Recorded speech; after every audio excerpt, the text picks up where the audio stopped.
everybody, and welcome back to my channel for this Tuesday morning, afternoon or evening across the world where you may be at. I hope you're all doing well today. I hope your day is going well, or your evening or afternoon. And today I'm going to be talking about the ITV programme called The Assembly, where they are a group of neurodivergent, autistic, physically disabled and learning disabled interviewers. They interview celebrities, and this time was the turn of Rylan Clark. And I thought, as a neurodivergent autistic woman myself, that I would give my thoughts on the episode. I've got my notes here to keep me on track. So I'll run through the questions which were asked to Rylan and some of the responses that he gave. So question 1, he was asked about using fake tan products. And Rylan has answered he hasn't used fake tan for over a year because of skin issues and things like that. Question 2 was asked about his sexuality, which I thought was a little bit on the boundary side, to be honest, but they asked him about his sexuality, which to me seemed important. They said, when did you come out as gay? When did you decide that you were gay? And he basically gave a story about his friend's mum knowing that he was gay and stuff like that, which I don't understand why it's anyone's business, but okay.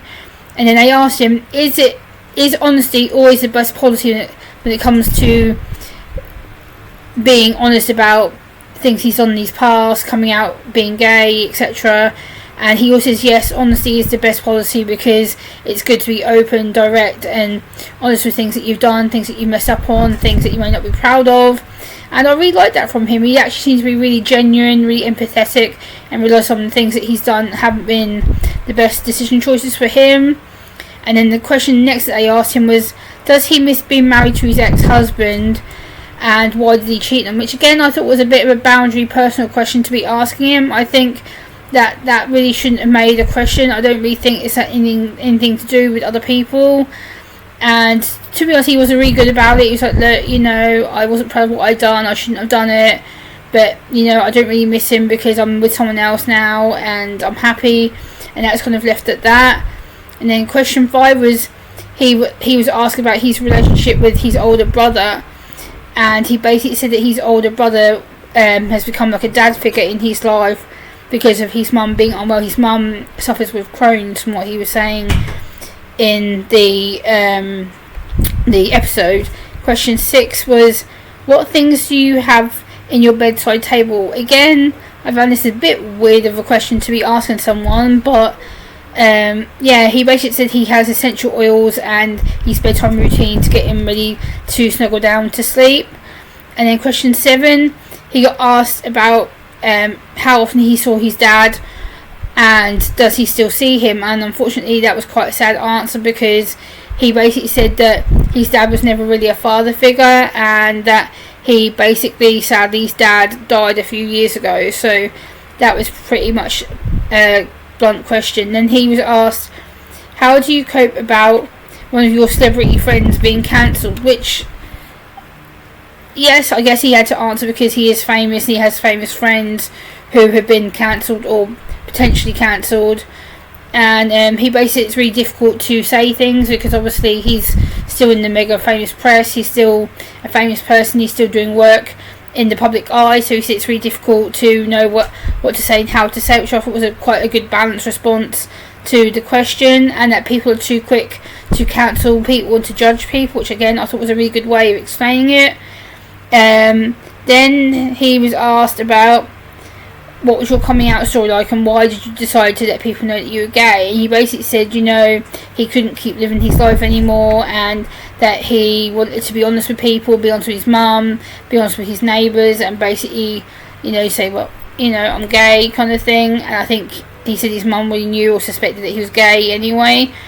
Question 10, he was asked about what song cheers you up the most, even when you're happy or when you're sad. And he answered, All Saints Pure Shores. It's the perfect song, it makes me feel good even when I'm happy and even when I'm sad, which again I thought was quite a balanced, fair response to the question. Then he was asked, do you ever compare notes about your relationships with your mum? And he literally laughed. He burst out in laughing. He's like, no I don't, which I thought was quite a fair question. Then he was asked about his mental breakdown that he'd had, and he basically was asked, how do you cope going through your breakdown? He basically said he didn't handle it well. He basically felt like he'd broken both arms and both legs and couldn't get himself out of it, and it took him over 6 days before he could speak to anybody, and before he could finally make him and his mum a cup of tea to drag himself out of the upset he was in.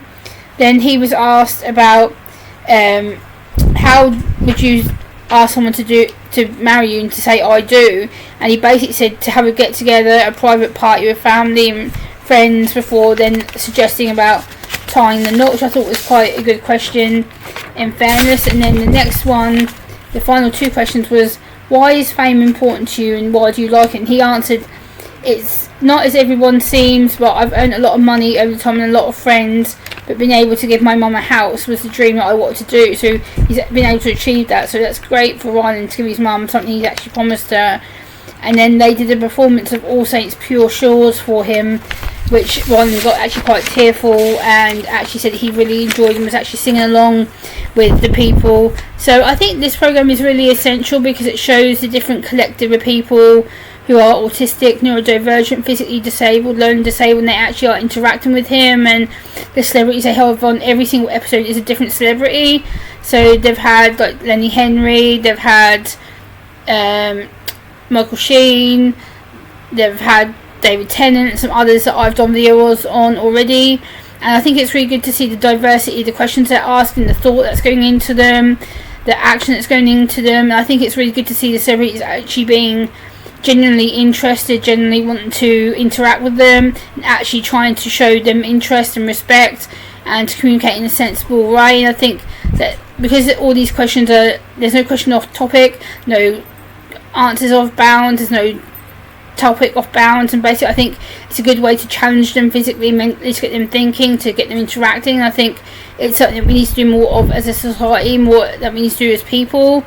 And yeah, let me know your thoughts and comments down below in the comment section. I would really like to hear from you, and I'll see you on the next one. Bye!